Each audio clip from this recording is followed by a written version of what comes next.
Yo, what is happening, guys? It's GM Cody, and I'm joined by these motley guys again. We've got Andy and Vince, the infamous twins, and tonight we are officially kicking off the Lord of the Rings book club.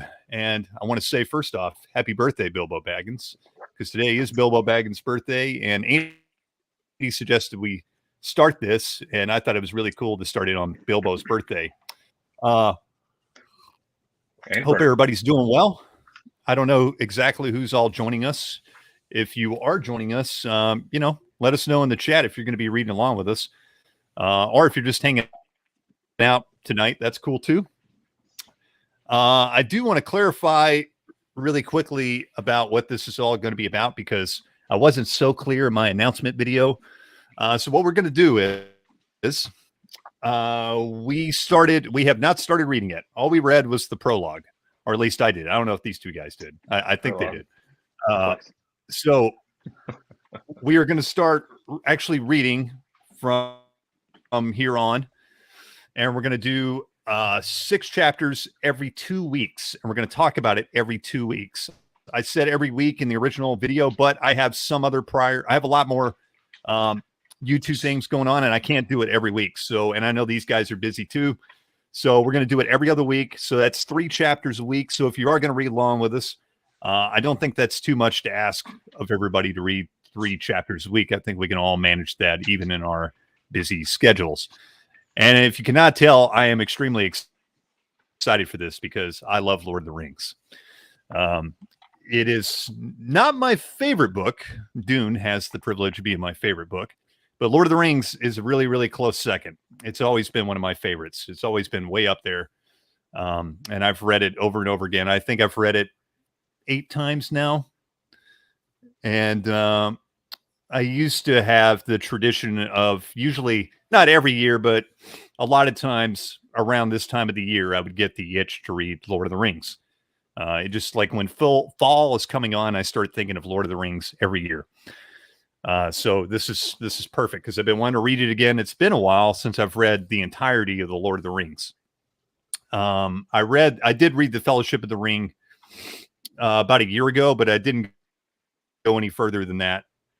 But I've been it's probably been, I don't know, it's probably been 10 years since I've read the whole, trilogy, the whole shebang. So I'm really excited to do it all over again. So tonight, all we're going to talk about, we're just going to be talking about our love of Lord of the Rings, how we got into it, and we're going to be discussing the prologue. And also later on here, I'm going to throw the link up to the stream so anybody else can join in if they want to share their love of Lord of the Rings. And feel free, to share any comments in the chat if you want. This is going to, we're all in this together kind of thing. It's not my show. It's not Andy Vince's show. It's all of our show as far as I'm concerned. And so it should be a lot of fun. So I figured the best way to start is, how did we get into Lord of the Rings? So I'm going to pass somebody else first. I'll pass it to Andy, actually. Yeah, I'll pass the baton over to Andy and let him talk about how he first got introduced to Lord of the Rings. It's funny that you pass it to me because that's how I got introduced to it. Is you. I don't know if it was. Oh, okay. You had it was definitely in elementary school, so it was probably The Hobbit. I would assume. I can't remember which. If it was The Hobbit or The Lord of the Rings, I don't know when you started reading, but yeah, you either had a copy or checked it out from the library at school, and we were, of course, hanging out, and you were telling me about it, and I was like, this sounds awesome. And then from there, I don't think I actually started reading it until middle school, probably. Just like actually, because I was a horrible reader. Yeah. Between just reading habit and ADHD, like there's no way I was going to read that book. Yeah. But finally in middle school, I at least finished The Hobbit, and then it was probably high school when I finished Lord of the Rings. But yeah, now it's like definitely my favorite book, like period. I'll just like reread just like chapters of it because I just want to be in that world. Yeah. I don't necessarily need to read the whole story, but Riddles in the Dark, I'll be in that chapter or is that what's called? Whichever one where Gandalf and Frodo are talking about, you know, everything Bilbo did and whatnot. Yeah. I'll just read that. It's awesome. Yeah. But yeah, so you introduced it to me, and I didn't know that. Yeah. Or I don't remember. It was a long time ago. It was in elementary school? I think so. Really?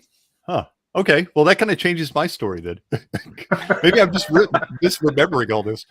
So I imagine Vince's story is probably pretty similar, but I'll let him tell his tale. Yeah. Oh, very much. Like, because for me, same time period, and I remember it being from you. And I think, other than reading or hearing about it, or and seeing the books, it would have been from seeing the old Hobbit, right, animated film. Yeah. Probably in daycare that they had like after school. Oh, really? You saw it that young? That's true. Yeah. It was the Rankin Bass animated film.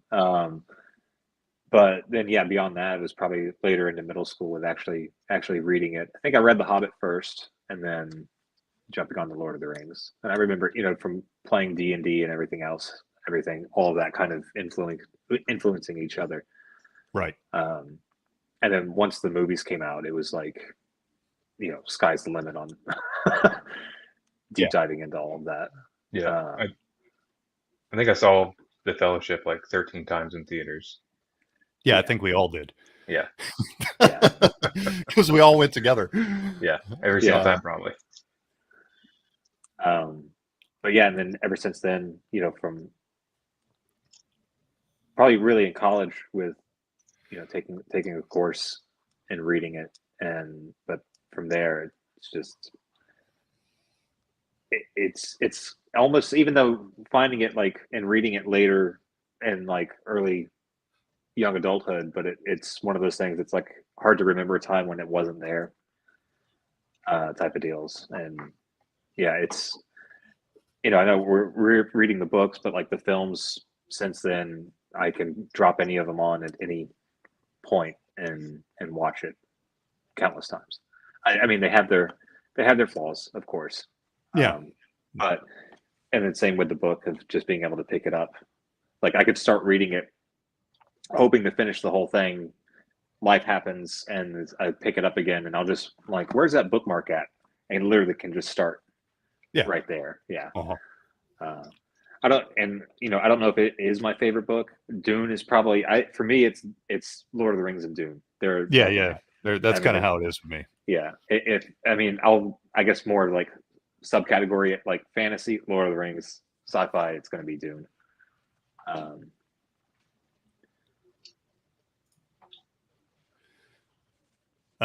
Chris is joining us. He said, saw the Hobbit animated special on TV when I was little, then the movie in theaters in 81, because movies were still in theaters for more than a year back then. Then I read the books in high school. Yeah, the 81 movie, the Ralph Bakshi movie, is awesome. I love that film. I've never seen the Lord of the Rings. Really? Cartoon. No, I've seen The Hobbit. You've never seen the Ralph Bakshi Lord of the Rings? No, I haven't watched The Rings or the. Isn't there a sequel? Didn't he do Return of the King too? No. That was Rankin Bass. Yeah, that was actually a sequel to The Hobbit. So confusing. And it's not very good, but the Ralph Bakshi Lord of the Rings movie is actually really good. Okay. It's really worth your time.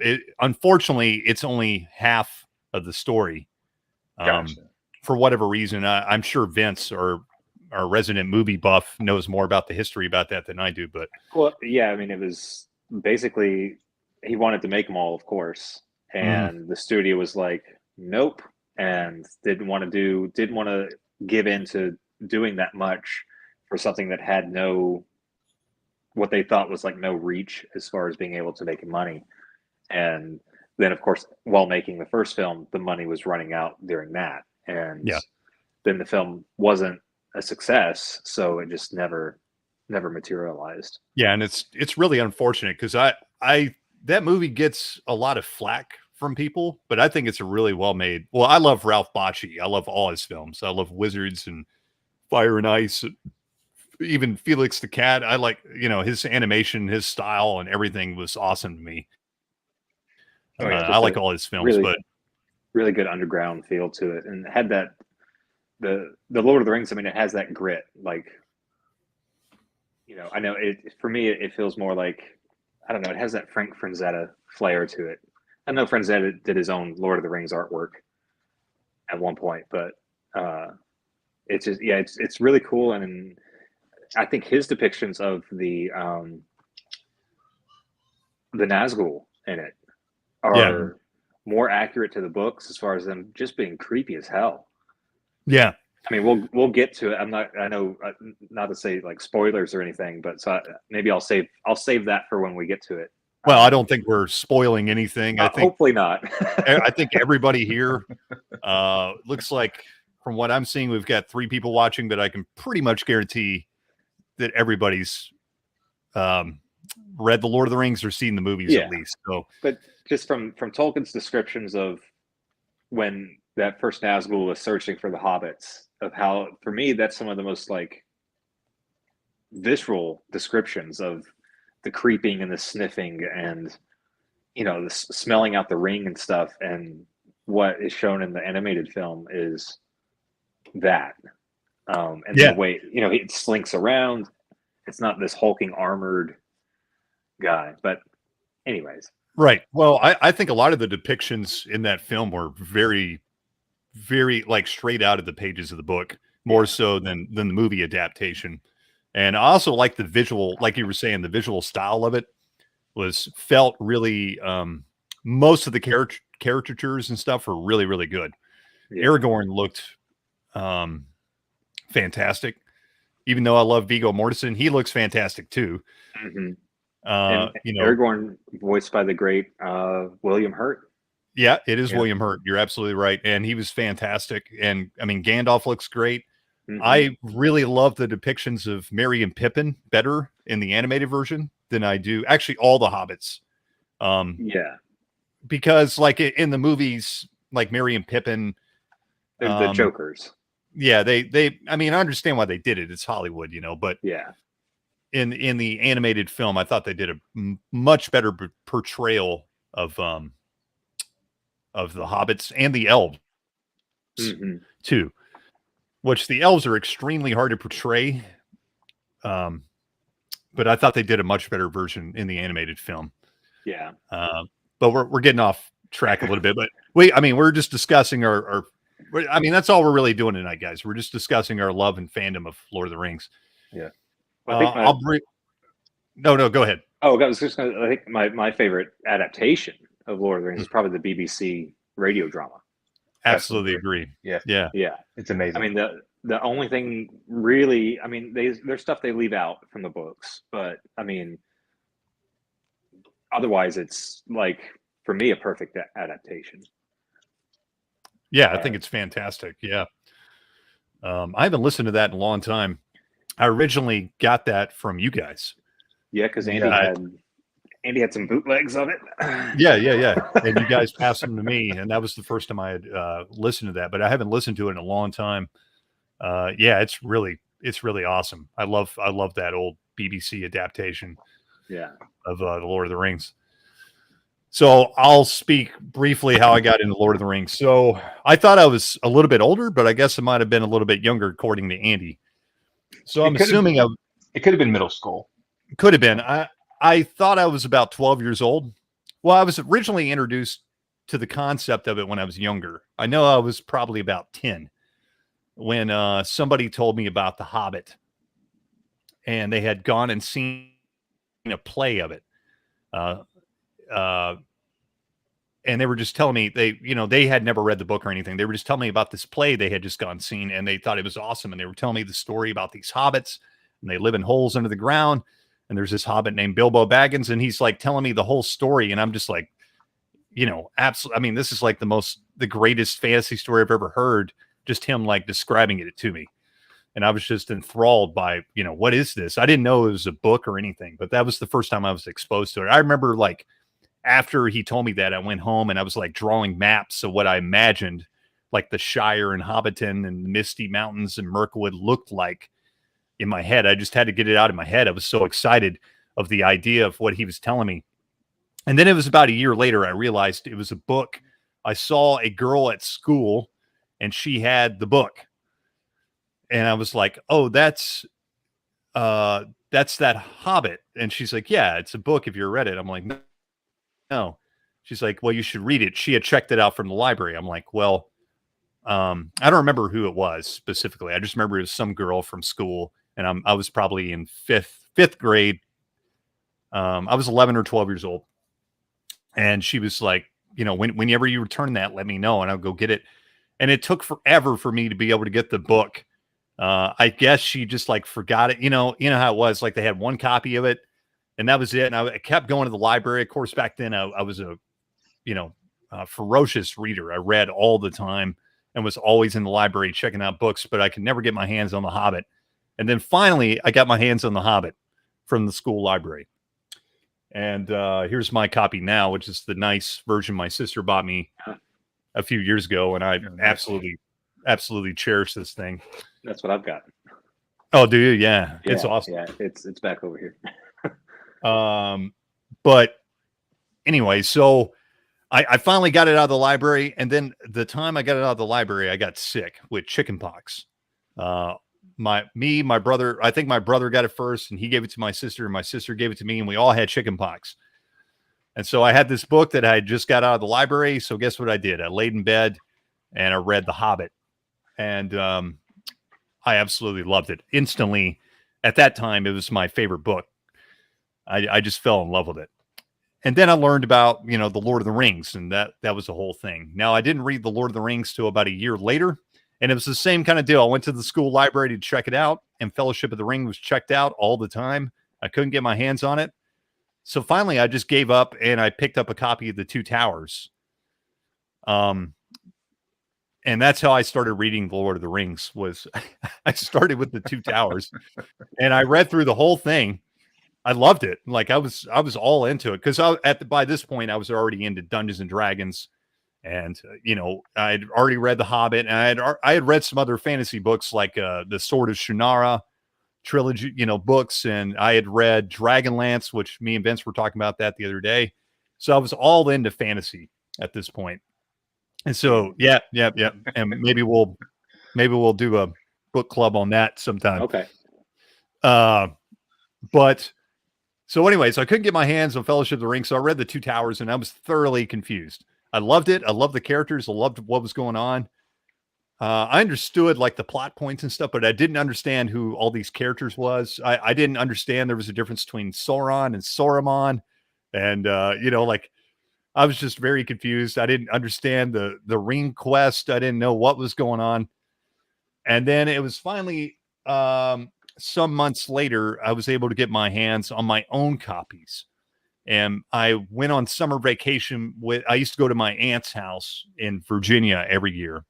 Basically I made the rounds every summer. I'd make the rounds around all my different family members all summer. I'd go to, my grandparents in Texas first, and I'd go to see my grandmother and my aunt in Virginia, and, whatever. I just make the rounds.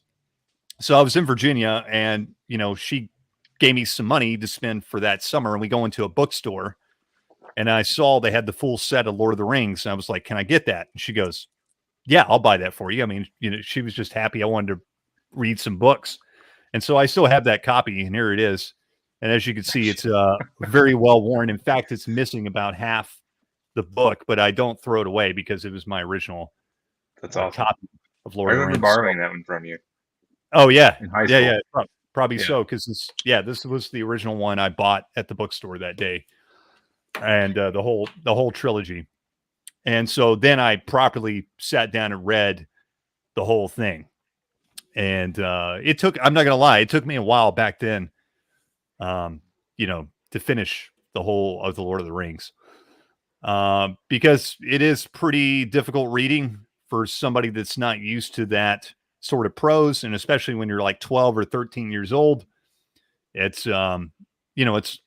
it's not above, it wasn't above my head, but the readings, the prose and the style of writing was very different than what I was used to. Even though I had already read some classic literature, it was even different from that, but I still managed to finish it, and I loved it. And from then on, I became a diehard fan of Lord of the Rings. So that's my story of how I got in Lord of the Rings. And of course, we were just talking about the films. All three of us were like, I remember, we were just pumped from the very get-go when those films were announced, and watched every like little trailer, and would just pause it, dissect it, and everything else. Yeah. Yeah, I remember our dad, on our old iMac, teardrop iMac, downloading the first trailer on a QuickTime video about this big, and just getting as close to the screen as possible to see every bit of it. Yeah. But yeah, it's just Chris mentioned, he said, in my mind, I was stuck in Moria, which I know Chris is a big dwarf fan. He loves dwarves. Yeah. He looks like a dwarf, so it's appropriate. Love Tolkien's description of the lost dwarven homeland. I did too as well. In fact, back then when I was a kid, my favorite, it's not some, I still love the dwarves, but when I was a kid, the dwarves were my favorite thing in Lord of the Rings, especially in The Hobbit. Like Thorin Oakenshield was my favorite character, in The Hobbit when I was a kid. But yeah, like another thing that I guess we can just kind of talk about, little tidbits, what we love about the movies, books, whatever. The first thing that I fell in love with Lord of the Rings, to be honest, was the maps. I always loved maps. I still love maps. I've always been obsessed with maps. And, my favorite map, even to this day, is that original map, which is not, it might be in this book. Those original maps I saw, that were in the beginnings of the books. Oh, yeah. And I just fell in love with those maps. I would just look at them forever. And, of course, I would, make up my own. That's how I started drawing, my own like D&D maps. And I would literally try to copy like that. I don't know originally who drew those maps. I think it's Tolkien. Yeah, well, I know he drew them, but are these like his renditions, or is it? I thought it was somebody else that basically copied his maps for the the American books. Yeah, I bet whatever the official is now is probably somebody else's hand. Yeah, and I'm pretty sure it was ripping back on then. his style. I'm pretty sure it was back then too. We had for the class we took in college, we had to get this, which is the Atlas of Middle Earth. Yeah. And this lady that drew these has a pretty close rendition. It's a little bit slightly different, but she doesn't have the same type of handwriting. But like the rest of the map styling is there. So we'll definitely put this on screen when we get into the meat and potatoes of the stories and stuff. Yeah. I've got a map ready here if we want to bring it up and look at stuff. But but anyways, the maps had a huge influence on me, and I absolutely loved looking at those maps. Vince is looking at something there. Yeah, well, I told you I was showing off before we started the box set that I have, and it actually does still have the maps. They're glued in, so I'm not going to pull it out. But yeah. So, and I mean, it looks a little different from what's printed in the modern books. Yeah, it's quite rougher and not as not as tight as far as where the borders are on like the trees. There's little lines going off where he marked the areas for him. So I think maybe they have changed them up. They have, yeah, because in the original, I read about this a long time ago, but I don't remember all the details. And if somebody else does in the chat, let me know. But I think it mentions it in the forward of the book that the maps that are in the book and in the printings we know, all those maps we grew up reading, unless you had the original version like Vince does, that they were rendered by somebody else, but they were closely resembled the original Tolkien map that he originally drew. But anyways, regardless, I love those maps. and I guess Chris does too. He says, my love of maps came from those maps. So I'm right there with you, Cody. Now, my love of maps didn't start there. I loved maps, before I saw that. But when I saw that, I really loved maps and really fell in love with them. But yeah, what else do we want to talk about here? Yeah, I can riff on that. In the appendix, the whole dwarven section where it shows like how to write in the runes and whatnot, like really got me. I mean, I was already into design and stuff, always have been, but that didn't help. Like, I really got into just like start writing that alphabet like all the time and like really studying it, and then same for the Elvish too. But yeah, they got the Elvish in there. Yeah, I remember copying down trying to work out like the Elvish language for like D&D games and stuff. The appendixes are a whole nother thing. I mean, we'll probably have to do like a multi-part talk just about that, because it's not very many pages, but it's just packed with information, interesting tidbits and lore. Yeah, well, I was trying not to while reading the prologue, because there there's the footnotes and it says, oh, there's more information here, and I'm like, do I want to dive into that now? Because I flipped back to it to see what it is, and then where the prologue's 13 pages, at least in the copy that I have, and then I go to the appendix where it's mentioning, see more in this, and it's like it's almost as long as the prologue, and I'm like, do we want to go into? I figured maybe save that for another, for later on. I figured we'd do like a whole thing about the appendix and dive into that. I mean, that could take a couple, if not a few weeks to dive into and talk about. Yeah, I love the headcanon that Tolkien has, in the sense that these books are, stories that he came across, and the characters wrote these down. Yeah, Frodo and finished the Lord of the Rings, and Bilbo did the Shire and some of the back matter, but then the Dwarven appendix is a book, a volume that's added, and same for the other ones, are volumes that are added from other characters. That that type of world building is awesome. It is, yeah, and it's actually been a while since I read the prologue. I usually just skip over that. And again, it's probably been about 10 years since I've read the whole shebang, cover to cover. And rereading the prologue was actually really interesting this go around. And speaking of like the headcanon, it was really interesting where he's talking about I think he's not talking about the Lord of the Rings, but he's talking, he is. He's talking about the Red Book, which is what Bilbo wrote, which is what we're reading. But actually, the version we're reading came from Gondor, and they edited it, and that's what we're reading. Yeah. It's like he's got like this whole little story in there about where the version of the book we're reading came from. Yeah, it was either Merry or Pippin took it to. Yeah. He says it just says the King Elisar, which we don't know is Aragorn yet. Right. And I wrote down, just in my notes for the prologue, as I was reading it, I just wrote down, I said, who's the narrator here? Because it's not Tolkien.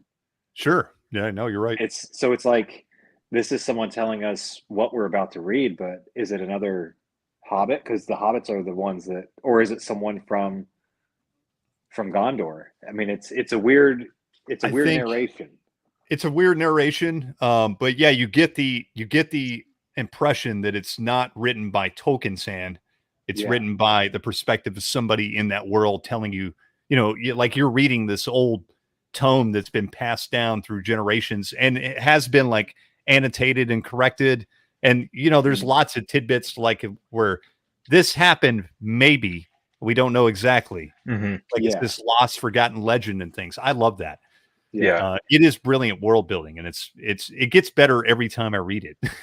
And I love the fact that I don't know for sure, but my guess is it stems from the fact that to link The Hobbit and Lord of the Rings with the Ring, and have Bilbo change his story from what happened in The Hobbit to what actually happened to make it fit in the Lord of the Rings is like, well, then it's just this whole thing. Like, Yeah. it's a book that's been written by him.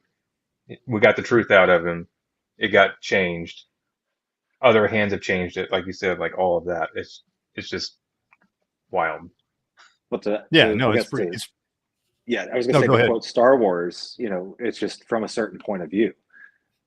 Exactly. Oh, Yeah. totally. Yeah. Yeah. And yeah. And I don't really know who is, yeah. Who do you think is the narrator at the beginning there?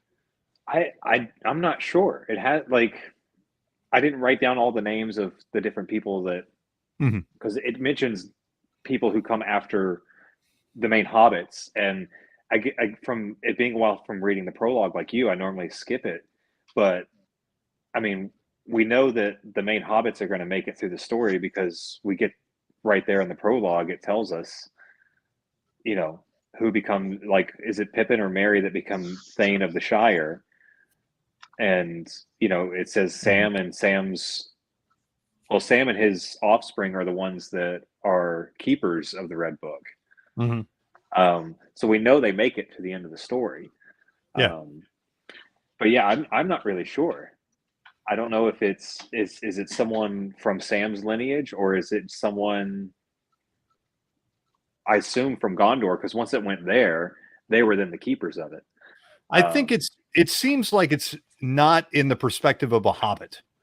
It seems like it came from the perspective of a hobbit, but now it's in a perspective of man. Yeah. Yeah. So I feel like it's somebody from Gondor that, because they do have that little, it's only like a few sentences, if like a paragraph describing how the Red Book came to Gondor, and it was annotated. And that's basically, it implies that's the version you're reading. Well, I think that's the perspective we're getting is like the Gondorian perception of what hobbits are and where they came from. But it's based on, the hobbits' perspective, what they wrote down or what they have, what little they do write down. I mean, it makes it pretty clear that the hobbits didn't take, very precise, accurate, accounts of their history. So it seems like a lot of guesses and stuff, and it's coming from the perspective of not a hobbit, but a man. I think that's my opinion. Yeah. Well, and it's interesting too. I found that part interesting where we get this history of the hobbits in there and their culture and what wars that they helped out in, but there's no records of men and elves of when I forget who it was, but sent archers to help out in one of the wars. Yeah. So I forgot about that little tidbit. Our friend Lynn was mentioning this the other night, and that it was one of his favorite bits from the Lord of the Rings. And I was like, what? I don't remember that. And yeah, sure enough, it's in the prologue. Yeah. And yeah, that's a really interesting bit. I've got it in my notes here. Where is it? Yeah. So in the last war that ended the Northern Kingdom, the hobbits sent archers to fight the Witch King. Yes. That's a really interesting little tidbit that I totally just forgot about or missed the first, 100 times I've read this book. So I thought that was a really interesting little thing. But it does mention that like the men, yeah, you're right. The men, the dwarves, and the elves don't have any account of that at all. Yeah. Yeah. I guess the men wouldn't, because that kingdom essentially fell. Right. Exactly. And then you just had the Dunedain, and they were like, from reading, it sounds like there's like 20 guys made up the Dunedain. It's like they were so scarce. I'm sure it was more than that, but yeah, they wouldn't have kept. I can't imagine that they would have kept records. Well, but then I think for me the other interesting thing is that later we read that the hobbits love lineage, and they can trace back so far. So it's interesting that part they keep track of, but any written history they don't really have. It's all oral history at that point, as far as where they came from and all that. So and even the history is just the family trees, like you said. Like they don't really have a trace of where they came from. I mean, they came from the other side of the Misty Mountains, but like it doesn't go further back than that. Yeah. Just real quickly, Logan looked it up, or Chris, I call him Chris, Logan, G.I. Joe Gamer. whatever he wants to be known as. He mentioned that Christopher Tolkien actually drew the first maps for the Lord of the Rings. That First makes edition. sense. And that makes a lot of sense because I'm sure Tolkien drew his own maps, but they were probably pretty rough. And so that makes sense that Christopher Tolkien drew them. And he also says, if I remember right in the story, Merry and Pippin spent their final days in Gondor, which they did with Aragorn, and Pippin brought a copy of the Red Book with him. Yes, and it mentions that in the prologue that it's Pippin that brought the Red Book with him, and that's how they got it in Gondor, and Aragorn had it copied. Yeah. He specifically requested a copy, actually. Right. Yeah. All the little tidbits. Okay. So going back to like Hobbit history. So it makes it pretty clear that, all the Hobbits, like as far as their history is concerned, they're really into family history, and they can trace their families way, way back.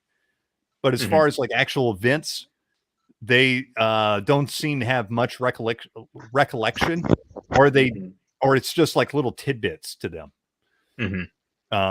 There's some, and I love that in Tolkien in general. It's what I love about the original Star Wars trilogy, right? It's got a lot of mystery to it, really intriguing little bits of mystery. I kind of hate it now that like Tolkien's been so ripped apart and analyzed and studied. And, we have all this information now about every little thing. But to me, like what I consider canon, same with Star Wars, is like the original source material. Yeah. And I like to pretend all that doesn't matter. And I really like the all the little mysterious tidbits that really have no pertinence to the story at all. Like there's a part in the prologue there where it mentions that there's these 3 elven towers out in the Tower Hills, which are not very far west of the Shire. I mean, you're talking maybe, I don't know, 40 miles. That's 40 miles, or it's probably less from the edge of the Shire. It might be like 30 miles from the edge of the Shire, but hobbits don't go there. They're kind of scared to go there. No hobbits ever, they've seen them. They know they're there, but they don't go there because they're actually afraid of the sea, and they're afraid of water, and they consider it bad luck. And but it's just this little tidbit about these elven towers, and that's it. Like you don't hear any more about them at all, but it's like your imagination starts going wild about these elven towers out on these hills. You're like, what is that? Why were they there? What's their purpose? That's honestly why my reading of Tolkien is literally The Lord of the Rings and The Hobbit, and I'll poke around in the Silmarillion if I feel inspired. But like all of the other books and like the Lost Tales and like all of that, like it just like exposes the mystery that I have in my head of like what this stuff is. Right. I mean, I can always, if I'm really intrigued, I'll go look it up. Yeah. And read about it. But like, other than that, like, I can protect my nostalgia for the book and not read those things. Shire hobbits rarely went to Bree, and other hobbits lived there. Yeah, and actually in the prologue, it does describe briefly the origins of hobbits. And it describes that they were at one time wanderers, which is really intriguing, that they lived on the other side, east of the Misty Mountains, between, which at that time was the Evergreen Forest or Everwood Forest, and the Misty Mountains, before Mirkwood became Mirkwood. And they lived in the foothills there and were highly, and it also implies that they're closely related to the dwarves. Yeah. It's like this very brief one sentence. It just says they had dealings with the dwarves, or that they were something like that. I can't remember. They had dealings with the dwarves, but they were distant relatives from humans. Right. Yeah. But anyways, so back to what Chris was saying here. The original hobbits actually settled, their first settlement was in Bree and Chetwood, which was their first 2 original settlements. And then later on, of course, they settled the Shire. But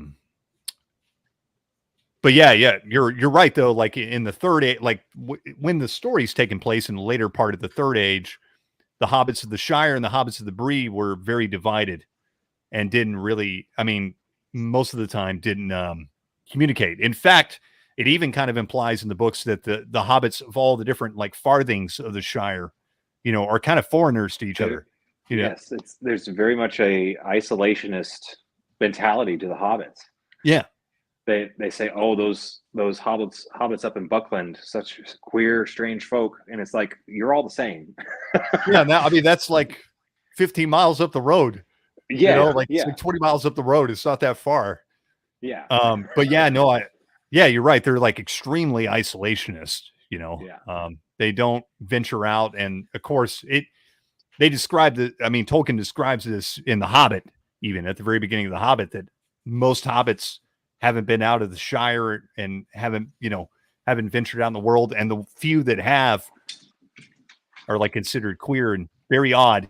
Mm-hmm. Yeah. And eyed with suspicion, Yeah. The fact that like you got some of them that'll still like be on boats and live in houses and stuff like that compared to I guess the country folk that, just live in their holes and could be happy if they never see water as far as like swimming holes or anything in their life.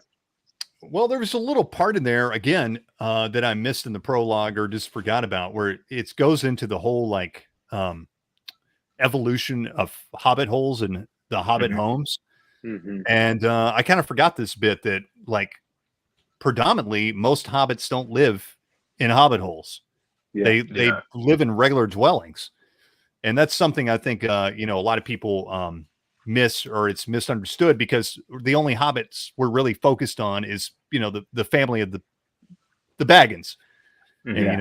And, so I think it says too that it's the poorest live in holes, and it's more of just a hole. Right. And then the wealthiest still rich. live in the holes. So that makes like,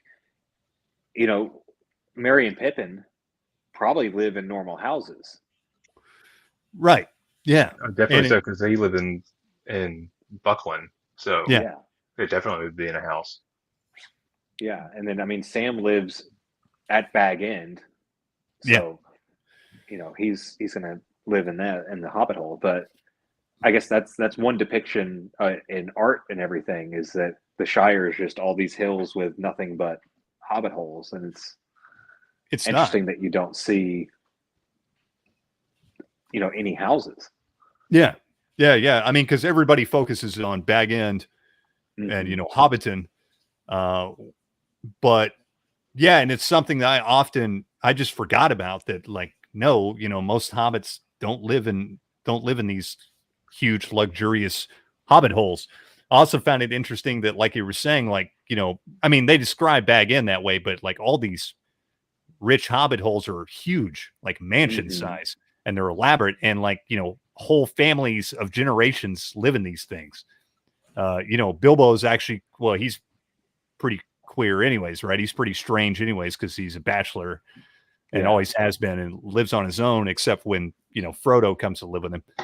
But he's got this huge hole, and it makes much more sense now that I read that part in the prologue, why people would, because hobbits are all about family and big families and all that. So it's I found that part really interesting. And also the part you were mentioning about. Oh, go ahead. Sorry. What's that? Well, I was going to say, no, in the Hobbit, there's illustrations of Bag End in there, right? In different versions of it. I mean, there's been several different depictions of Bag End. Yeah, you're right though. In one of the original versions, there was a depiction of Bag End. Yeah. I don't know if it shows the whole thing, but I think it's like a dissection or something like that to show you the food pantries and whatnot. Mm-hmm. But it definitely gives you the impression this is a big place. Yeah. And then maybe even like Bilbo doesn't like know all the nooks and crannies of it, even though he probably does. But you kind of get the impression that like it's just too big for him, and he's lived there for a long time. but yeah, the whole part with like hobbit holes in their houses and the evolution of it, that was really interesting to me. And yeah, that little bit there that you mentioned where the poorest of the hobbits live in holes too, but it's literally like a hole in the ground covered with like hay or whatever. Yeah, yeah. Mhm. Just dirt floors. I think it said that they might still have, the round window, but that's it. Yeah. It said it with their window. It said that's the only like Hobbit trait of their architecture, hole or building, is that it's going to have a round windows of some sort. Yeah. So like even like the rare regular terrain. house, it describes even the regular houses having at least round windows or a round door. They all have a fascination of, basically living in a hole. And that, at one point, probably in their earliest ancestry, that's where they lived. They lived in literal holes in the foothills, underneath, basically on the foot of the Misty Mountains, probably. Mhm. So they kind of have this obsession, this like, genetic obsession with, a hole, basically, even if they don't actually live in holes, most of them predominantly don't live in holes anymore. Mhm. But yeah, that whole tidbit was really interesting to me. Let's see what are people saying in the chat. I think Chris is really the only one active in the chat. He said the Greenwood, right? The forest. Didn't remember Chetwood until you mentioned it. Thanks, Cody. Yes, the Brandy Bucks swam in the river and used boats. To the folks in Hobbiton, that was outlandish behavior. Right. Yeah, it was. Mhm. And to most hobbits, it is too. It says in the prologue that most hobbits have a innate fear of the sea, and even like rivers and running water, big bodies of water, they're afraid of. Mhm. I remember there was mention of some of the hobbits, not in the Shire, but the ones that I guess were more on the rivers and boats, but actually wore boots. Yeah, Yeah. absolutely. That Go ahead. Oh no, I was just gonna say that I just never, I guess, never realized that. Again, always skipping the prologue, but Yeah. yeah, Well, didn't know that. there's three types of hobbits, like back in the day before they migrated. You Yep. had your Harfoots, which are your typical what we think of as the hobbits, and then the Stewarts are the ones that were almost more dwarvish, larger and heavier, and that they were on the river and wore boots and stuff. They wore coverings on their feet. Yeah. Then the third one, the fellow hides, pretty much just taller hobbits. Well, they were also the more bold and brave of the Yeah, Hobbit, yeah, they and tend to they were be also the the ones that leaders. founded. They were the ones. Yeah, they were predominantly the early leaders, and still. Oh, actually, they're still the leaders. Like Yeah, the Took family or follow hides, and that's yeah, why the Tooks. The Tooks, whatever that first Took was, he was the first like Thane king of the Hobbits. After the Northern Kingdoms fell, hmm he became like head of the Hobbits. And the Tooks, it describes that why the Tooks are still like a renowned family is because of that, because they've always been leaders in the Hobbit society. But yeah, the talking about the three different breeds of hobbits is really interesting. Yeah, it's really interesting that like Tolkien, the hobbits are, well, obviously everybody knows this on the stream here that I love hobbits. Um, the hobbits are one of the more fascinating races in Lord of the Rings to me because they have so much personality and difference between them, as yeah, opposed to like the elves all kind of seem the same, and the hmm dwarves all kind of seem the same. The men don't, of course, they have their own distinct cultures and stuff, but the hobbits, even though they're like one of the smallest like cultures or whatever in the Middle Earth, it seems they are very distinct and different. yeah. you know um Even though we only get the perspective of the hobbits in Hobbiton most of the time, you get the idea that they're always talking about those brandy books and the Tooks Yeah. and the It, Hornblowers, and they're totally different yeah. in all kinds of ways than the hobbits that live in Hobbiton. It doesn't So help growing uh, up in the South, and having relatives and stuff that like live in the hills out in Jackson County. and Right. they're essentially, except especially the older generation, they're essentially hobbits. They like talking shit about other families and stuff, Yeah, yeah. and they have like second and third cousins twice removed and all that whatnot, and so Right, right. No, I yeah, mean, it's like, that's oh, what the I feel Hobbits. like I'm at home. Yeah, I mean, that's what the Hobbits are. They were supposed to be, just regular English country folk, which really is what American country folk are descended from, right? We're Yeah, descended from English and Irish and Scottish, country folk from the British Isles. So, it's the same kind of ancestry. So I think that's one reason I love the Hobbits is because same. like all of us that live here in the South, we can really relate to that because, growing up in the South, a lot of the people around here really are like hobbits, right? Yeah. They could trace their family back. They're only really concerned about like the things like hobbits are concerned about, like good food. They know their family history really well, though they don't know anything else. It's kind of funny. Yeah. I mean, and that's Yeah. one reason I think I really like the hobbits because they're relatable, Mm-hmm. as opposed to a lot of the other cultures in Lord of the Rings that are very alien and foreign. The hobbits are something that I think anybody could relate to, but especially if you live or been exposed to people in the country, really anywhere in the world, they're pretty similar. I mean, but especially like in the British Isles or in America, because we share such a common ancestry, we can really relate to that because that's really literally what Tolkien is, created.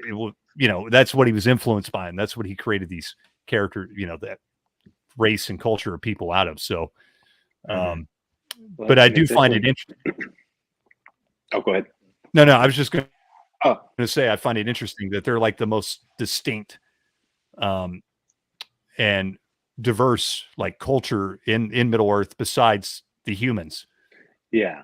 Well, I was gonna like for me now living in a city, Mhm. and I'll go to work and go like 20 minutes out of the city, and I'll tell people about a place to eat. Like, oh, they go like, oh, where did you eat and all this, and I'm like, oh, it's this place down here, and they're like, where's that? And I'm like, oh, it's here in Covington. Oh, I don't, I'm not going out there. I'm like, why? Oh, it's so far away. I'm like, it's 20 minutes down the interstate, at most. But it's like, oh, you can't go. I'm not going out there. So it's just weird. It's like, and then there's people out here that just like they're like, I have no reason to go out there. So Yeah. it's very much. I mean, that's just where you find your home, and that's kind of your bubble and area that you stay in. Yeah, it's true. Most people are like that. They don't. Yeah. I mean, I have to go around Middle Tennessee. I mean, it's no secret I live in Middle Tennessee, but I have to go around this whole area out of necessity for work. I travel everywhere, and I have no problem. Like every day, I'm driving at least an hour to the other side of town that a lot of people have never been to. I'm like, I'm like, yeah, I'm going to Leaper's Fork today, and people are like, whoa, that's like an hour away from here, and they have never even been there. Like it's kind of funny. Yeah, most people are just they're very, they like the comforts of what they're used to. I mean, people don't like things that are different for the most part. I mean, they don't mind going on like summer vacation to Florida or whatever, but they're not going to drive like an hour to go see something, in their own area or whatever. It's kind of weird. Yeah. But Yeah. Well, for me, I guess because everything's for me is new here. So even just going 10 minutes down the road, I'm going to an area I've never been to versus I'll drive out 45 minutes to an hour because again, it's something I don't know the area. So why not? Let's go see what's out there. yeah. Um, Yeah. Well, it's never been a big deal for me to like drive, yeah. Yeah. An hour, even 2 hours to go somewhere and see something or do something like, Yeah.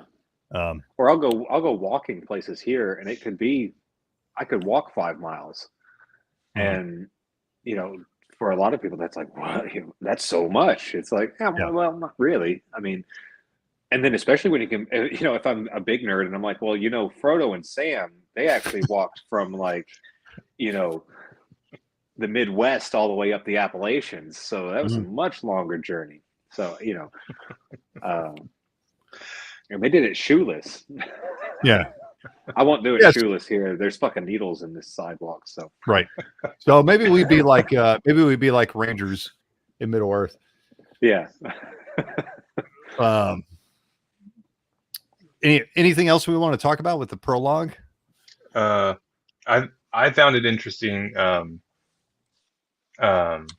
with the finding of the ring. I mean, we mentioned it earlier. It literally is like fitting the Hobbit into the Lord of the Rings, but with the movies and all the other adaptations, the prologue to the adaptations is, what is this?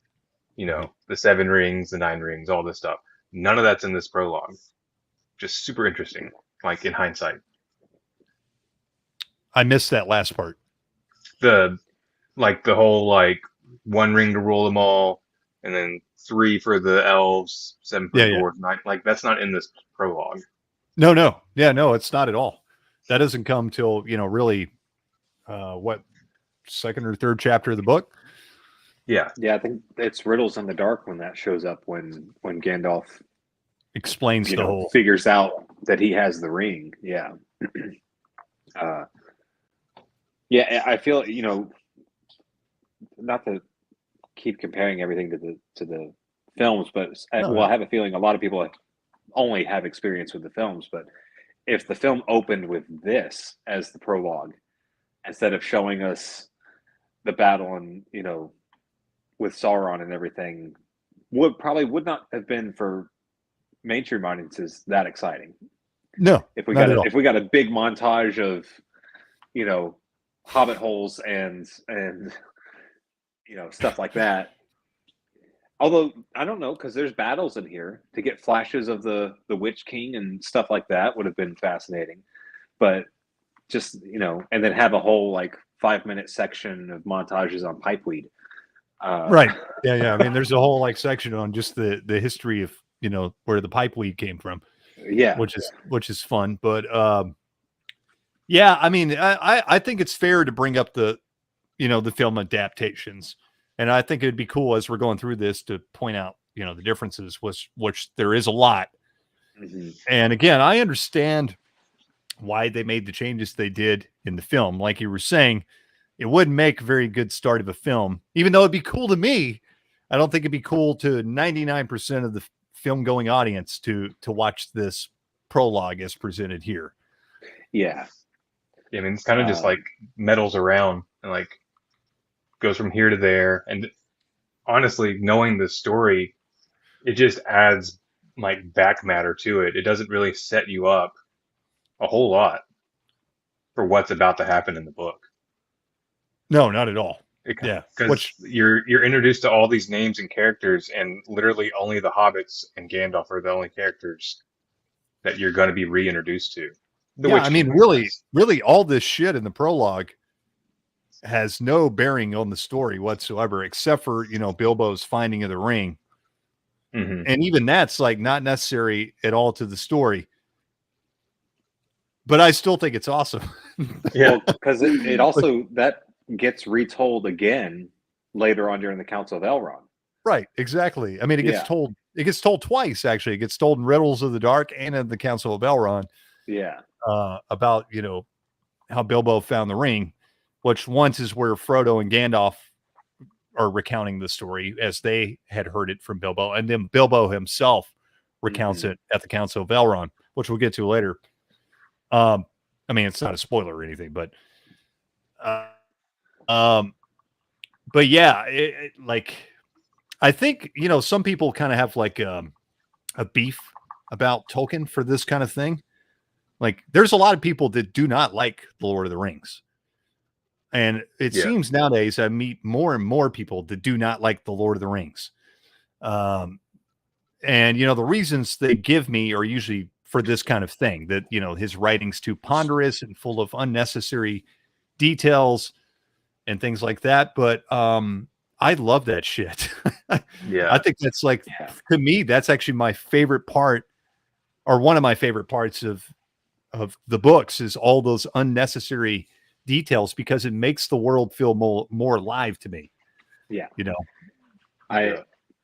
talking to people that haven't read it but have seen the films, and I think we had this experience when we were in our class too, because Yeah.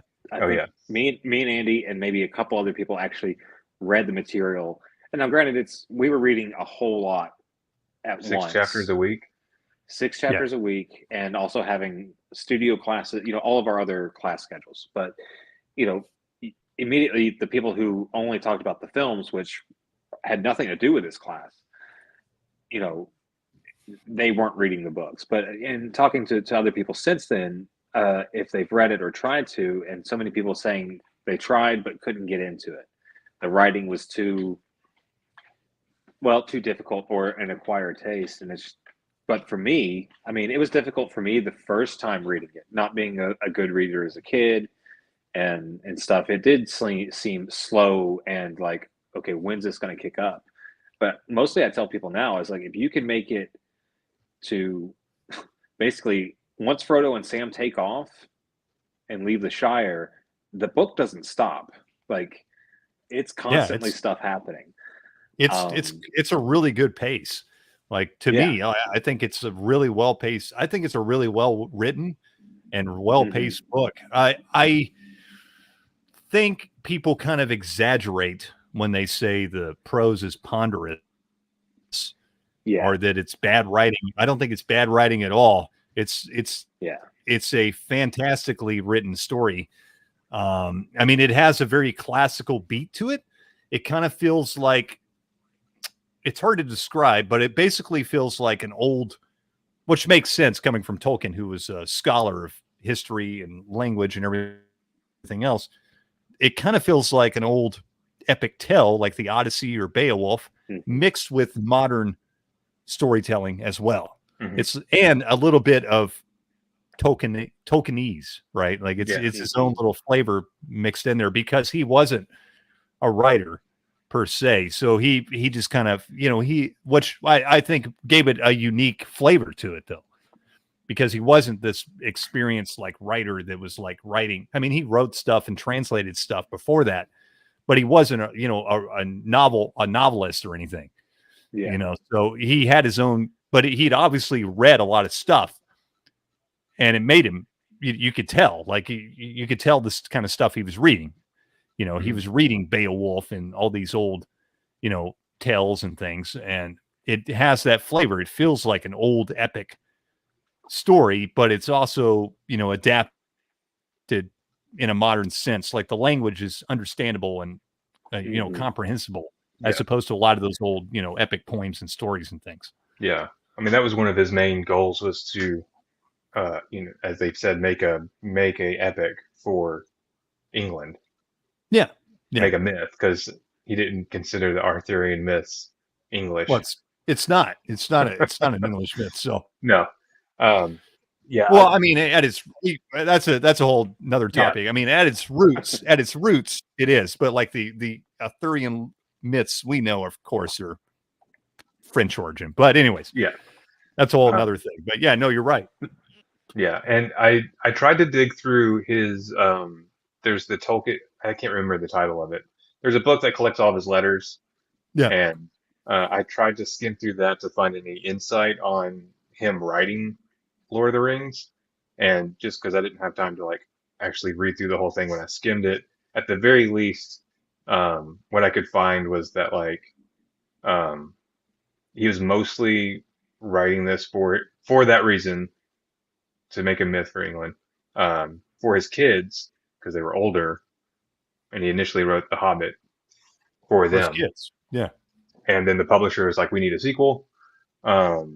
He's like, all right, well, my kids are older, so I'll write a story that they can appreciate now. And he would send chapters to like Christopher and the others to read and kind of critique before finishing. And then there was interesting notes along the way where he'd be like writing like, I have this like lecture to go do or whatever, but I still got to get Sam and Frodo from like, I got to figure out how to get them out of Shelob's cave and stuff like that. So like, it's interesting, like he had beats mapped out, but like there were also notes where it was like, it's getting away from me here. I got to figure out how to rein it back in, and like all these things, or like how he would like have C.S. Lewis like read a couple of chapters, and because they had their whole thing where they got together with some other writers and whatnot. But yeah, not a whole lot to glean from it, but some little tidbits. Well, you can I always got the impression that he's kind of doing the Stephen King kind of writing here. He's making it up as he's going. Mm-hmm. I don't think he had, I don't know this for a fact. I really don't know, but I always got the impression that he was just writing this. He had the idea for the story. He knew who the main characters were going to be. He had maybe some like big plot points. He was like, okay, I know I want them to go to Moria, and I know what I want them to go to Rivendell. And he probably drew his map and already had his map probably at that point, and just kind of like drew a line and just started making up stuff as he's going. I always got the impression, because it feels like it feels like an old man like telling you the story. Mm-hmm. You're like sitting around a fire. I think that's what I love about it. It's so comforting to read. It feels like Tolkien is literally, or somebody, Bilbo or somebody is literally like sitting there, with the book in hand, like telling you the story. Yeah. As you're like going to bed or around a campfire or something. Yeah. It is my go-to book if I'm ever sick. Mm-hmm. This is if I'm laying in bed feeling like a piece of human garbage, this is what I grab to read while laying there, because it is that it's like a campfire story. Yeah, no, it always puts me in a good mood. Like if I do the same thing. If I'm like really depressed, or if I'm in a bad mood or feeling really sick or something, I can just pick up The Hobbit or The Lord of the Rings, and it instantly like puts a smile on my face every time. I don't even know why. It just does. Like it instantly puts me in a better mood. Just to like the beginning of that book, just to start reading it, I always have a smile on my face. Yeah. Like, in fact, the last time I read Fellowship of the Ring was about a year ago, and I was pretty down. I was like kind of depressed or whatever. I was laying in bed reading it, and my wife's like, "You're just like smiling. What are you smiling about?" I was like, she's like, is something funny? I was like, no. And she's like, "You're just like really happy all of a sudden." I'm like, well, she's like, "What are you reading?" I'm like, "I'm reading The Lord of the Rings." I'm like, I guess that makes me happy. And it does. Yeah. It just, I don't know if it has that effect on everybody, but yeah, like you said, it's very comforting, and it always puts me in a great mood whenever I read it. Well, like with everything that I went through this past year, like that was one of my go-tos. Eventually was, I think when September hit, I picked it up and would just sit outside and read it.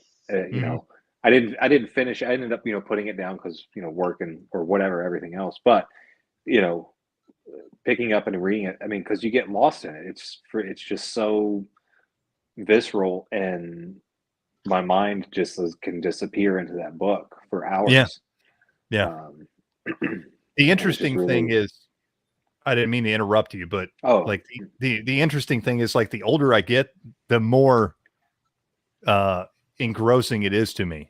Mm-hmm. Like, I loved it when I was young, but it seems like every time I read it as I get older, I'm more engrossed in it and more into it. Mm-hmm. And I don't know why that is. I guess because I understand more of it now. Like I know more of the lore and whatever. I don't know what it is, but like I enjoy it more every time I read it. Well, and there's few books I go back and reread. Yeah, me too. We had briefly mentioned the Dragonlance books. Like, I've read the first one, and I think I've read about half the second one. But like, I might reread if we're gonna, go in and to do that. I'll reread it again. But when I finished the first book, there was no reason for me to go back and reread it again. And I think Dune is one that I'll reread. But like, I've recently read the first of the Shannara Chronicles. And I've got the other books, but I think because everything is also, I don't want to say everything's a derivative of Lord of the Rings and fantasy books. That's not true, but there are derivatives out there. So it's hard for me to pick another fantasy book to read and give it a shot most of the time. Like, I have a bias, and it's weird to be aware of that when it's like, no, I need to give something a chance. But for a lot of times, it's just like well, I'll just read Lord of the Rings again. Like, why not? You know. Yeah. Well, unfortunately, I love fantasy. I love medieval Yeah. fantasy. I love all that. Like, absolutely adore it. But I'm going to be really honest with everybody here. I don't like most fantasy fiction. Like probably 95% of it, I just don't enjoy. I just don't find most of it that interesting. Now, I've read a lot of it through the years, and there's some I do enjoy. I find, like you said, most of it to just be kind of derivative and not as good. I guess it's because I started with Lord of the Rings. Mm-hmm. And so, I mean, this is just my opinion. This is just my bias. This doesn't make it, fact or whatever. Like if you consider whatever, this sort of Shannara to be better than Lord of the Rings, hey, art's subjective, and I understand that 100%. This is just coming from me. I just don't enjoy most fantasy fiction.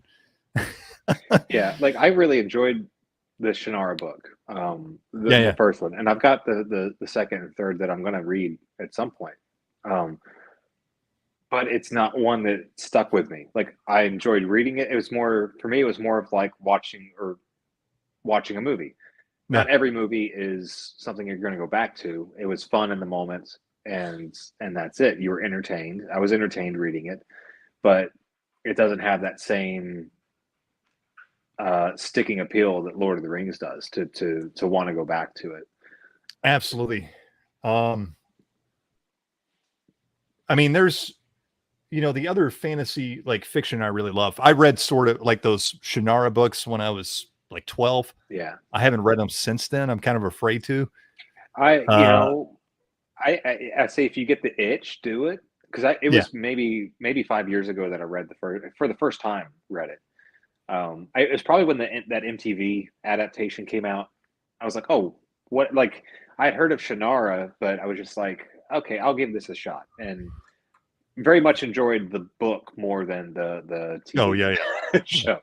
But yeah, if you get the itch, do it. But otherwise, I would just leave it with your memory. Yeah, I mean, I'm kind of afraid to go back and read them because I feel like it's not going to hold up. But there's a lot of fantasy. My favorite fantasy outside of Tolkien is all the pulp fantasy. I love Conan. I love Elric. I love Fafard and the Grey Mouser. I love, we were talking about John Carter of Mars, which is not exactly pulp fantasy, but it kind of is. It's very early pulp. I love all that because that was pre-Lord of the Rings. And that's when, people were really like thinking outside of the box, and they were creating their own worlds like Tolkien was. And that's why I enjoy all that kind of Michael Moorcock wasn't, but Michael Moorcock did a lot of drugs in the 60s. So, that's what influenced him. But needless to say, they were thinking outside the box, as opposed to a lot of these other writers after Lord of the Rings were pretty much trying to copy Lord of the Rings. Mm-hmm. And, some of it's good, like Wheel of Time. I'm not a huge Wheel of Time nut, but I haven't read all of them. I've read several of them. They're all right. Like you want to talk about ponderous, to me, those are quite ponderous. I've been wanting to get into those. Like I watched, I think a few episodes of the Amazon show, and I was like, I'll check the book out. Like, if I'm going to put time into it, why not check the books out? But part of me, I think, from seeing the show and just being kind of like, that I just hadn't picked the books up, and and also from other people saying like that first book is kind of very much derivative of Lord of the Rings, very much. And so in that case, I'm like, well, then I'll just read Lord of the Rings. Well, I will say, like, I've heard it picks up and it gets better, and more on where it wants to go, but. Like Wheel of Time has some stuff I really love about it. I love the world building. The world building's fantastic. I love the world of Wheel of Time. Actually, that was the only reason I kept reading Wheel of Time, is because I just loved all the places and the descriptions and the cultures. It was he had his own unique world, and it was really good. I really like the Wheel of Time world, but the story's good. It's just, it could have been condensed down to about a quarter of the size. Yeah. It has, you want to talk about unnecessary information, the Wheel of Time has it. Like, it's just like, there's whole books that are just fucking filler, man. I don't mean to swear, because I know we got some people on here that's not used to my swearing. Sorry, people, if you're not used to me, but I do swear on occasion. But it's just, there's whole books in that series that are just like, it's just filler, you know? And it's like, this is just completely unnecessary. But I can't take away that it is a good story. I haven't read the whole thing, but from what I read, it was a really good story. It kept me engrossed just for the main story and the main characters.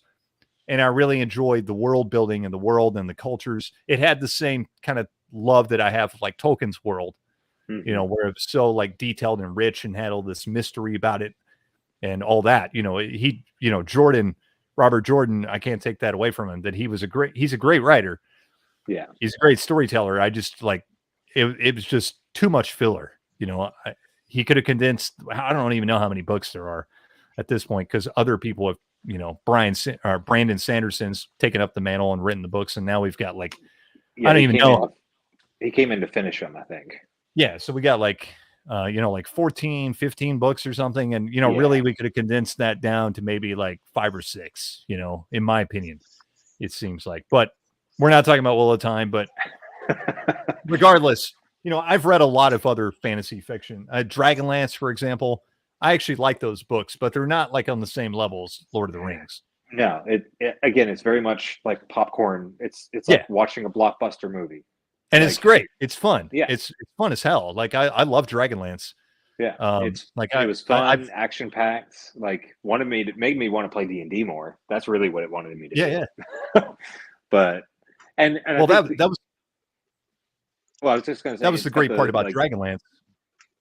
Yeah. Was that it felt like a D&D game. Yeah. Well, because I think those first books are, right? Like they came concurrently. Like, here's the novel, here's the campaign. Here you can buy all the miniatures of these characters. Like, and it's very much when you're reading it too. Like, they don't say, I forget their magic user's name, but like he literally basically says, I need to have a rest. I'm out of spell slots. Like, he doesn't use the exact terminology of spell slots, but basically says, I'm used up until we can rest. Yeah. But it's just, you know, it's fun. You have your archetypal characters, and you don't. It's one of those where you don't have to think about it while you're reading. Right. And Lord of the Rings, you don't either. And people with Tolkien, they don't like it or say they don't want to read it, go on his like descriptions. Oh, he describes every leaf on a tree and the ants crossing the road. No, he doesn't. No, he doesn't. No, he doesn't at all. It's not an action. Well, I don't even want to say it's not an action-packed book, because it is. There's a lot that happens, but I think it's just a slow burn up to when stuff starts happening. But I think it's needed. It's not, you know, you don't want to just go like Frodo hangs out for 16 years before he sets off with the ring. Well, yeah, and Chris just said this as Chris is an author. He's written some books. He says, as an action-oriented author, I like to get right to it, but I do have a tendency to ramble on about the history of my world. This brings up a good point. Is when I was younger, I was very interested in like action-oriented stuff. You know, so like when the novels, I wanted to read, like I wanted something to happen. Mm-hmm. And that was probably why, like, when I was, you know, the first time I read Lord of the Rings when I was like 12 years old, I had trouble getting through it because, yeah, it's a slow burn to begin with. But nowadays, I've read so many different types of books, you know, and so many different types of, you know, I mean, I've read the most ponderous and weirdest and abstract shit, you know, that nowadays it's not a problem for me. I really don't care if there's any action. I just want a good story. Yeah. So, but I don't think that's most people though. And that might be, you know, one problem that a lot of people have is, You know, a lot of these modern like fantasy novels, like we were just talking about Brandon Sanderson, which I don't know if he's a good example. Probably is. He's very action oriented most of the time. Mm-hmm. Most of the time, he does have some books that are slow burns, but most of his books that he's famous for are very like, I mean, they start off right off the get go. It's like a video game. Some dude's like flying off walls and, you know, casting spells, and it's just very action oriented. And I think that's a lot of like modern fantasy books, and that's not Tolkien. That's not what you're going to get. You know. Yeah. Well, not to get into like sci-fi books, but you know, when the Dune movie came out, jumped in, reread that to get ready for it. But then, you know, moving up here and going to like the used bookstores and them having all of the old Star Wars books from the 90s, which I'd only read like Shadows of the Empire, but then diving into those, and it's an interesting juxtaposition going from Dune to Star Wars books. And you know, but it's just you also, it's like going to see a movie too. You just set your don't have an expectation. You know, if I want an action oriented sci-fi book, yeah, I'll pick up a Star Wars book. And it's like watching the movies. Yeah, well, it's like watching a movie too, though. Like, right, it's like I can watch Jean-Luc Godard. Yes. Right. But I can also watch, you know, I don't know, you know, pick something, Back to the Future. Right. You know what I mean? And like, what are you in the mood for? Yeah. You know, I mean, yeah. So it's the same thing with books. I'm the same way. I can read. I think there's nothing wrong with reading, you know, and it is. It's just popcorn. Mm-hmm. You know, it's just popcorn entertainment. You know, like those Star Wars books, they're fun, man. Like I love those. A lot of those, they're fun. But they're not like, this is not like on the same artistic level. Yeah. It's like Dune or Lord of the Rings, right? Oh yeah, yeah. But it was a good refresher, like a palate cleanser almost. Absolutely. From reading Dune, it's like, oh, that's a lot of heavy themes and everything. And it's like, okay, well, before jumping into the next one, let's go read, you know, something that I don't have to think about. It's just like, yeah, it just goes, and okay, now I'm ready to go into the next Dune book and you know, let's have my mind blown. Yeah. Well, I mean, there was a period in time where I felt like I stopped reading any of those kind of like entertainment books. I got like super serious in my 20s, and I was like, oh, I'm too good. I'm too good for these Star Wars novels anymore. Yeah. You know, these Dragonlance novels. And I will only read, you know, William Burroughs and whatever, you know. So I went through that phase, but I got over it when I turned about 30. I was like, you know what? Fuck it. These books are fun, man. Like, yeah, and there's nothing wrong with that. Like, you're just reading some, you know, entertainment. I mean, we read comic books. You know, all of us are comic fans. It's just mindless entertainment. I mean, I don't care what you say. Like, don't get me wrong. There are some comics that are like some deep shit. But like for the most part, come on, you know, like it's just entertainment. It's just popcorn. Yeah. Even like the heaviest themes in a superhero comic are usually not on the level of like, you know, literary greats or anything. Yeah, they're scratching the surface normally. Yeah, right. Yeah. And there's nothing wrong with that. It's great for what it is. Yeah. You know, you can appreciate the medium for what it is. And it can be like high, what's the word? It could be like the highest elevation of that medium though. And, you know, be something great. Like, you know, a good example is like Chris Claremont's X-Men. Yeah. You know, right? Like that's like, you know, one of the highest forms of, I don't think anybody would argue me like that's one of the greatest superhero comic runs ever made. Oh yeah. And one of the reasons for that is because he did like sneak in some like heavier themes, and he had issues that were like pretty deep and touched on like some sensitive subjects. And, you know, so that's just one example. And, you know, not to mention like Alan Moore, right? Like that just went on a whole nother level, you know? Well, and then you can look at even like old Star Trek. It was just a weekly, you know, sci-fi show in the 60s. But I mean, and that's a lot of sci-fi and fantasy anyways, is how can we get, you know, stuff to have a conversation about into the story, or what are ways that we can have this conversation, or the only way that we can have this conversation is through sci-fi. Yeah, It's yeah. not it's not our world that's dealing with this stuff. It's a whole nother race of being that's dealing with this stuff. So, Well, that was one way to get around a lot of that. Well, I've had this discussion a lot with people recently, and that's the big difference with fantasy and science fiction, especially science fiction, which back then I think they just called all of it science fiction. Is that back then those old what made all that stuff heads and tails better than anything that's ever going to, I mean, not necessarily, but heads and tails better than 99% of everything that's around nowadays, is that those guys were really like philosophers in disguise, writing, and their science fiction story was just a way to veil, get it published, really. Yeah. right, to express their ideas and to convey a real message.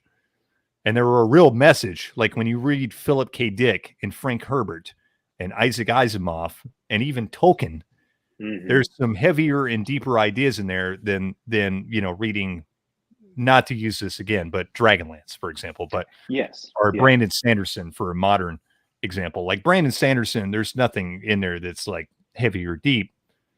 Fun stories, don't get me wrong, whatever, but he's not trying to convey some like deeper, meaningful idea to you, like, which we could go into this like a lot, but that was a big part of like science fiction and fantasy when it started off, all the way up until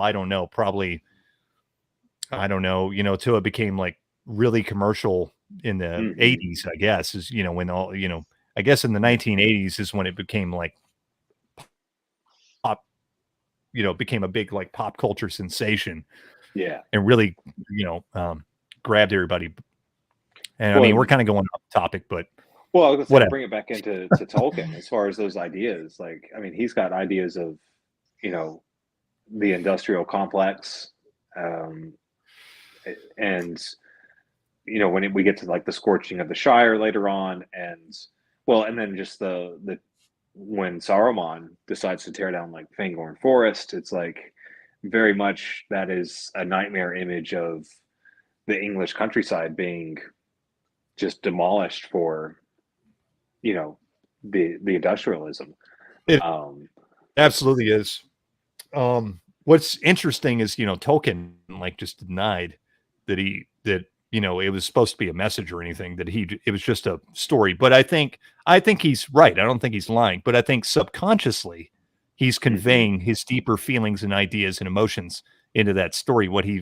It's very obvious if you really read about the man, like he puts. And that's probably another reason why it's so great, is because he is like putting his own self into the story. Like the characters are a part of him. They are a part of him. Like it's something he experienced. There's a lot of his own experiences and what he's seeing around him and everything that's going on in the world he's living in then and in the past. Yeah. And I think small parts of it are probably conscious, but I think a lot of it probably is just subconsciously injecting these ideas and these experiences and getting them out there, that he needs to, what do you call it? He needs to just get this shit out of his head, like he denied all war allegories, but but it's very obvious. He was in the war, like he had to deal with that. And that's when he first, I think everybody knows this at this point, but that's when he first started writing about Middle Earth, is when he was in the trenches. And he started jotting down letters at home in these poems and little short stories and would send them back home. And there were little tidbits, and that's where Middle Earth first formed. Was in the trenches of World War I, Yeah. And when we get to like the dead marshes with the bodies in the water and the lights and all that, like, that's his experience from the Battle of the Somme. Like, or his friends. Yeah. Well, that too. Like, but seeing his friends and colleagues just laying in the mud and having to just walk past all that. And I mean, So yeah, it's definitely his outlet to dealing with it. As much as he wants to deny it, there's no. I mean, it's not direct allegory, but it's like it's there. Well, I mean, that's another thing, about old authors of not just science fiction and fantasy, but any these novelists is they had a lot of life experience. Mm-hmm. They went through a lot of shit. Most of them. Yeah.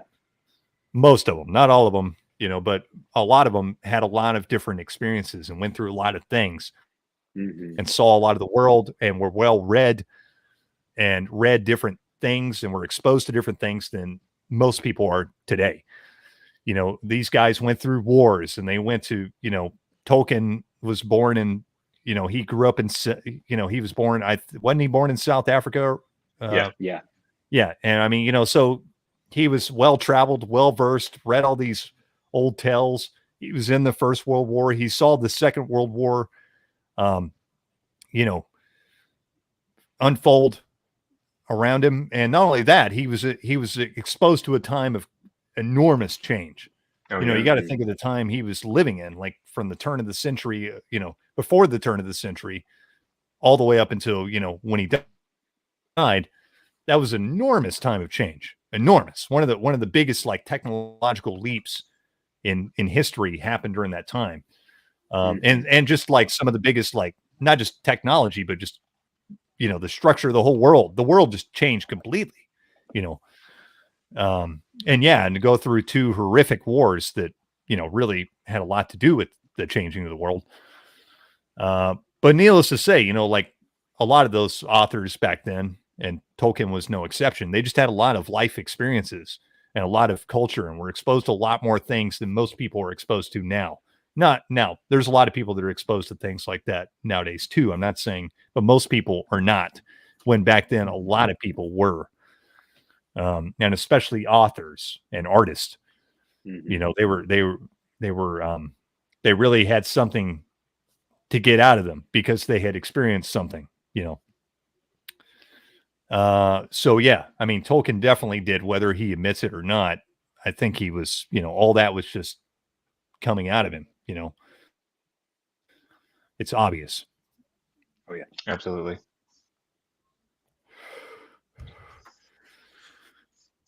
Well, what else we got to talk about? Well, I don't like, part of me, like, I've been struggling this week. Like I read the prologue when we first talked about doing this, and I've read it again this week, but having to stop at at the beginning of it and to not just start diving into it has been a struggle. Just for my excitement to want to get into it, but yeah, I don't know. I am very hyped to to do this, and yeah, just happy that we're doing it, I guess is all I've got to say. I think it'll be a lot of fun. Yeah. Well, I guess unless anybody has anything else to say, we'll probably wrap it up there. I don't think we had a lot of people joining us tonight. I don't think Friday nights is probably the greatest time to do this because there's a lot of other people streaming on Friday night. So next time, I think we'll probably do this on a Saturday, if that's cool with everybody. And again, we'll do this every other week. So I'll make an announcement. I'm making an announcement here, but I'll make an announcement again that we're going to do this every other week. Hopefully we'll have other people reading along with us. And if not, whatever, I'm just enjoying talking to you guys and reading the Lord of the Rings. And it's really cool to read it together and talk about it together and, re-experience it again. So yeah, I hope everybody's enjoyed the stream.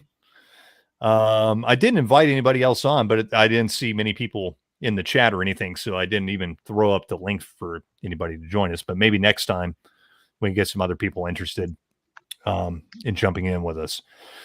Yeah, we'll wrap it up there. I hope you guys have enjoyed this. If you're going to read along with us, we're going to start reading now. Right now. And in 2 weeks, we're going to discuss the first 6 chapters. So dust off your old musty tome or go get you a new one.